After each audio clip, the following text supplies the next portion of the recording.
नमस्कार friends, Manjay education में आपका स्वागत है। फ्रेंड्स, इस वीडियो में हम आपके लिए लाए हैं सामान्य विज्ञान के महत्वपूर्ण प्रश्नों को। इस वीडियो में हम कंप्लीट कराएंगे। फ्रेंड्स, इस वीडियो में वही प्रश्न को लेकर आए हैं जो आपके परीक्षा में पूछे जाएंगे प्रश्न।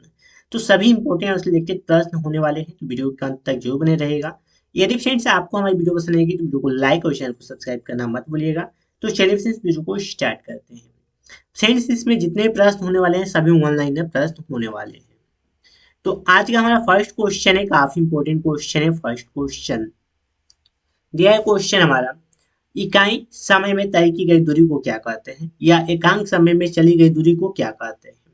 यहाँ पे प्रश्न आपको दिया है, इकाई इकाई समय में तय की गई दूरी को क्या कहते हैं, और कहीं कहीं देखने को आपको मिलता है एकांक समय में तय की गई दूरी को क्या कहते हैं। तो हम कहते हैं चाल। चाल यानी स्पीड कहते हैं। चाल बराबर क्या होता है? सूत्र होता है दूरी बटा समय। क्या होता है? चाल बराबर सूत्र होता है दूरी बटा समय। ये हमारा सूत्र होता है। अगला क्वेश्चन है, सेकेंड नंबर प्रश्न है, निश्चित दिशा में तय की गई दूरी को क्या कहते हैं। यानी निश्चित दिशा में, यानी मान लीजिए हम पूर्व से पश्चिम की दिशा में हम दूरी तय कर रहे हैं एक समान से, तो उन जो की दूरी को क्या कहेंगे? वेग कहेंगे। यानी निश्चित दिशा में तय की गई दूरी को क्या कहते हैं? वेग कहते हैं। वेग बराबर क्या होता है? आप देख सकते हैं वेग बराबर होता है v अपान डेल्टा एस अपन डेल्टा टी। v क्या होता है? वेग होता है। एस क्या होता है? हमारा विस्थापन होता है। एस मतलब होता है विस्थापन, और टी मतलब होता है समय। चलिए देखते हैं अगले क्वेश्चन को। अगला क्वेश्चन हमारा दिया है, थर्ड नंबर प्रश्न है ये, वेग किस प्रकार की राशि है। जो वेग है यह किस प्रकार की राशि है? तो एक सदिश राशि है। देखिए, एयरफोर्स के एग्जाम में पूछा गया था वेग किस प्रकार की राशि है। तो एयरफोर्स में आपको प्रश्न देखने को मिलते हैं, इंग्लिश में मिलते हैं। तो what types of quality is value. हाँ, तो यहाँ पर हो जाएगा सदिश राशि हो जाएगा, जो कि वेग किस प्रकार की राशि है? सदिश राशि है। अगला क्वेश्चन है हमारा, चाल किस प्रकार की राशि है। तो चाल जो राशि है यह है अदिश राशि। सदिश और अदिश राशि में हम आपको बताएंगे फर्क क्या होता है। अगला क्वेश्चन है हमारा, दिया है, किसी वस्तु द्वारा दिशा सहित स्थान परिवर्तन को क्या कहते हैं। यानी दिशा सहित स्थान परिवर्तन को क्या कहते हैं? विस्थापन कहते हैं। यहाँ पे दिया है, किसी वस्तु द्वारा दिशा सहित स्थान परिवर्तन को क्या कहते हैं? विस्थापन कहते हैं।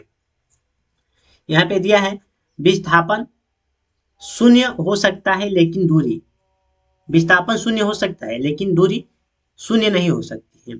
यहाँ पे दूरी शून्य नहीं हो सकती। देखिए, आपको हम बता दे रहे हैं विस्थापन दूरी में अंतर, दूरी और विस्थापन में अंतर क्या है। मान लीजिए यहाँ पे कोई व्यक्ति है, ए व्यक्ति है, यहाँ से तय किया इतना दूरी ये तय किया, मान लीजिए 5 किलोमीटर।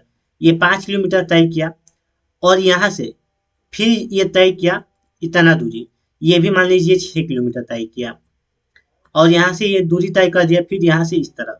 यानी आपको दिशा का पता नहीं है, यानी कोई भी दिशा में चले उससे मतलब नहीं है। ये मान लीजिए चला 4 किलोमीटर, यह अनुमानता लिखे हैं यहाँ दूरी। तो देखिए, अब विस्थापन और दूरी में कैसे आपको अंतर निकालना है। तो दूरी देखिए, आपको अगर ज्ञात करना हो, इसमें दूरी बताना हो कि कितनी दूरी तय की है, तो दूरी आप निकाल सकते हैं। जैसे 5 किलोमीटर ये, 6 किलोमीटर ये, और 4 किलोमीटर ये। छः पाँच कितना हो जाएगा? 11, और 4 कितना हो जाएगा? 15 किलोमीटर। ये 15 किलोमीटर तो दूरी हो जाएगी। तो दूरी तो आप नाप सकते हैं, कहीं भी जाते हैं तो जितना चलते हैं वो दूरी कहलाता है। लेकिन विस्थापन ऐसा नहीं होता है।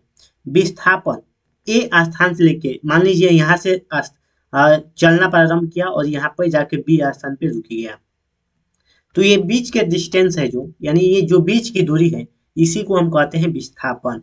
यानी ए से बी के जो बीच में दूरी बची उसे कहते हैं विस्थापन। तो जैसे मान लीजिए ये भी जो होगा 6 किलोमीटर या 7 किलोमीटर, यहाँ पे थोड़ी सी ये पतली है, और ये थोड़ा इस चौड़े, मान लीजिए इसे 7 किलोमीटर मान लेते हैं। तो ये जो हमारी 7 किलोमीटर की एरिया है ये विस्थापन कहलाएगी, और दूरी पूरी नापाएगी, यानी पूरी नापेंगे आप दूरी तो हो जाएगी हमारी दूरी। तो आपको मैं ऐसा कहता हूँ कि दूरी विस्थापन में समझ में कोई कंफ्यूजन नहीं होगा। तो चलिए अब बात करते हैं अगले क्वेश्चन के बारे में। अगला क्वेश्चन है, वेग में परिवर्तन प्रति इकाई समय क्या कहलाती है। तो यह कहलाता है त्वरण कहलाता है।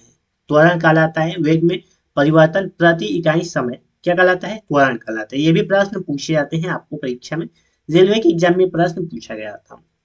त्वरण और विस्थापन दोनों क्या है? तो यह एक सदिश राशि है। त्वरण भी सदिश राशि है और विस्थापन भी एक सदिश राशि है, वेग भी सदिश राशि है। अगला क्वेश्चन है हमारा, न्यूटन का पहला गति नियम क्या बताता है? देखिए ये भी काफी इंपॉर्टेंट और शानदार क्वेश्चन है।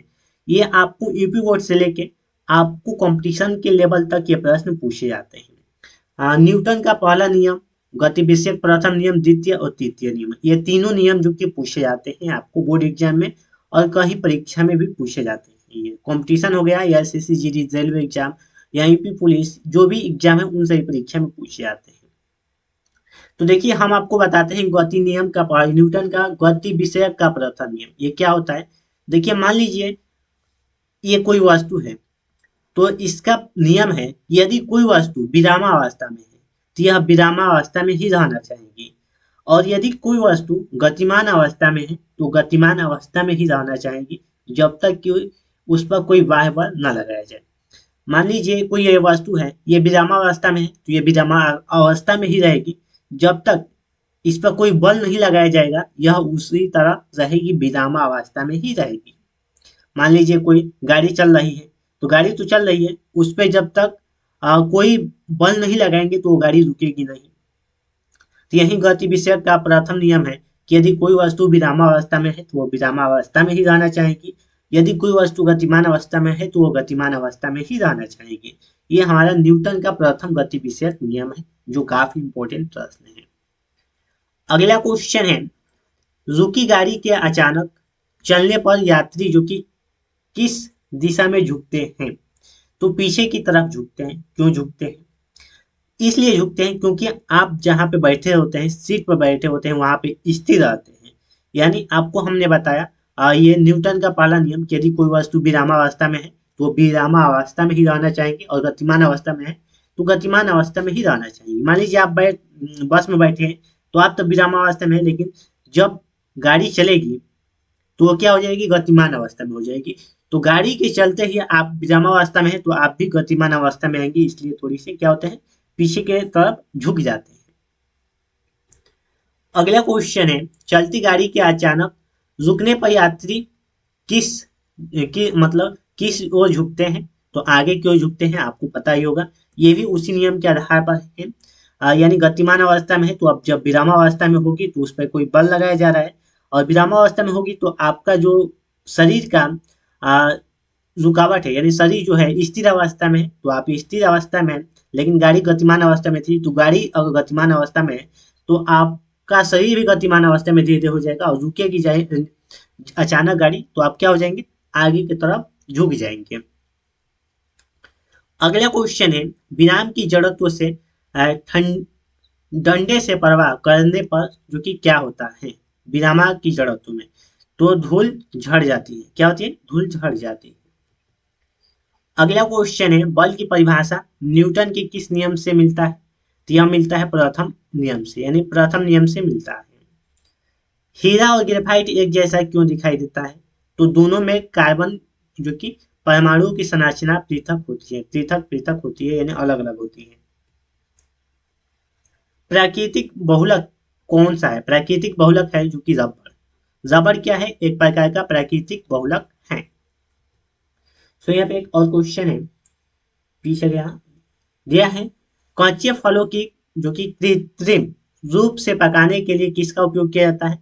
तो यह किया जाता है जो कि एसिटिलीन गैस, एसिटिलीन गैस का उपयोग किया जाता है, जिसे हम आम पकाने के लिए क्या करते हैं? इसका प्रयोग करते हैं, जिसे हम कार्बाइड बोलते हैं। अगला क्वेश्चन है, विद्युतीय चुंबक बनने के लिए सबसे उपयुक्त धातु कौन सी है? तो सबसे उपयुक्त धातु है मृदु लोहा। क्या है? Soft iron. अगला क्वेश्चन है, मस्तिष्क और मेरुरज्जु को ढकने वाली झिल्लियों में सूजन से कौन सा रोग होता है? तो ये होता है जो कि आप देख सकते हैं, मेनिंजाइटिस रोग जो कि होता है। अगला क्वेश्चन है, द्रव्यमान का एसआई मात्रक क्या होता है? तो द्रव्यमान का एसआई मात्रक होता है किलोग्राम। क्या होता है? किलोग्राम द्रव्यमान का एसआई मात्रक होता है।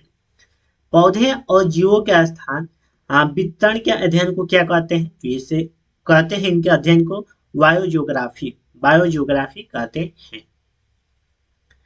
क्षेत्रफल किस प्रकार की राशि है? तो क्षेत्रफल एक अदिश राशि है। किस प्रकार की? अदिश राशि है।